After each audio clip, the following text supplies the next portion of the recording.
Leo tunaona Pedro, watu wanaanza kulalama, hasa mashabiki na wanachama wa Young Africans, halafu analetwa kocha Abdulhamid Moalin.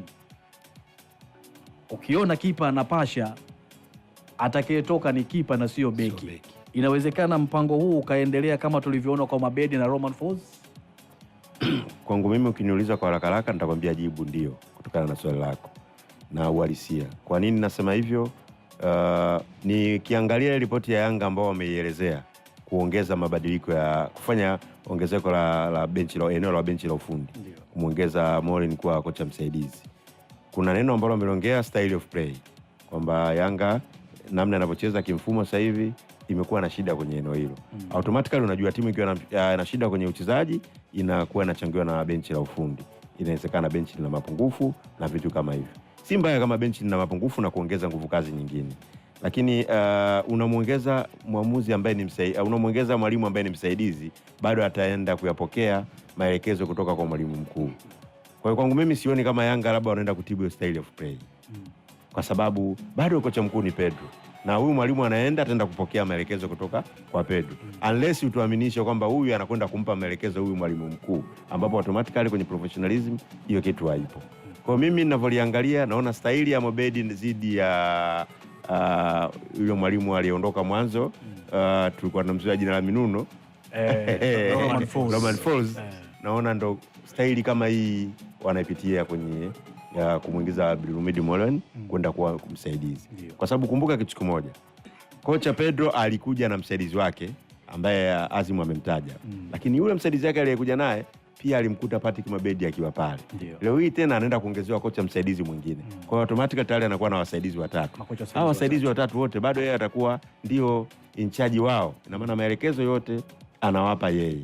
Sasa unaenda vipi kutibu style of playing ya timu wakati bado yule mkuu yuko ambaye anatoa maelekezo kwa huyu, anatoa maelekezo kwa hao wote wasaidizi wake hapa chini, akiwemo huyu mpya anaingia. Unless wangetuambia tumemwajiri mtu mkurugenzi wa ufundi, alafu anaweza kuwa labda anashauriana na moja kwa moja na kocha. Lakini huyu bado ni msaidizi, atakuwa anatoa maelekezo kutoka kwa mwalimu Pedro. Kwa hiyo kwangu mimi naona ni kama huu mtego. Kiujumla mimi ninavyoiona, naona kabisa mwalimu Pedro na Yanga kama vile hakuna muendelezo mzuri. Hakuna maisha mazuri. Yule Moalin amewekwa pale kwa muda kwamba mambo yatakapotokea aweze kuwa kama caretaker wakati watu wanafanya taratibu nyingine. Sasa nikija katika hali ya kawaida, vimeelezwa vitu vingi sana kwenye swala la styling of playing, kwenye swala la majeraha ya wachezaji. Kwangu mimi naona Yanga eneo ambalo linawasumbua ni ratiba na majeraha ya wachezaji ya mara kwa mara.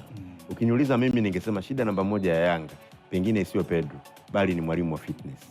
Kuwa na majeraha regardless ya ratiba ambayo imeongelewa, kwa sababu ile ratiba ndio timu zote zinapitia.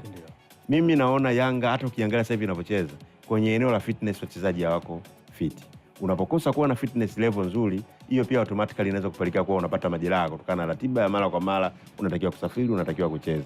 Mimi nilifikiria pengine eneo ambalo Yanga kwa haraka haraka wangeliconsider kulifanyia mabadiliko ni eneo la mwalimu wa fitness, ili kuweza kumaintain fitness level za wachezaji. Kwangu mimi naona ambavyo ndio zimepungua. Lakini kuna mbio unaenda kumuongeza mwalimu msaidizi ili kwenda kubadili style of playing, na maana huyu anaenda kumsaidia yule ambaye ndo amesababisha style of playing ya wachezaji imekuwa chini. Huyu tena anaenda kuwa msaidizi, na maana anaenda kupokea maelekezo, na inaonekana kwamba sasa mnaenda kukubaliana na lile la huyu mwalimu mapungufu yake ndo haya, huyu anayekuja msaidizi wake bado automatically anapokea maelekezo yake. Kwa hiyo kwangu mimi naona kuna vitu ambavyo havijakaa sawa. Huenda management ya Yanga imeona labda kimkataba kuvunja mkataba na mwalimu, au ni haraka sana kuvunja mkataba, ngoja atumie namna hii ili kuweza kumshtua muamuzi, kumshtua mwalimu Pedro, aone kwamba sasa kama style of playing imekuwa changamoto na mimi ndo mwalimu mkuu, bado nimeletewa msaidizi ambaye pia bado yeye atakuwa anapokea maelekezo kwangu, kuna eneo mimi sitoshi, ili aanze kujitafuta na kuweza kujua shida yake kwa pia aweze kutibu hiyo shida yake. Hilo ndio kitu ambacho mimi nakiona. Lakini nahisi hivyo. Lakini pia najaribu kuangalia sawa, kama kuna shida kwenye style of playing, una mwalimu Pedro ambaye ni mwalimu mkuu, unaenda kumleta Abdulhamid Moalin. Yeye mwenyewe naye historia yake huko alipopita, sijaona kwamba ana daraja la kuwa na mafanikio makubwa sana kwenye timu zote zilizopita.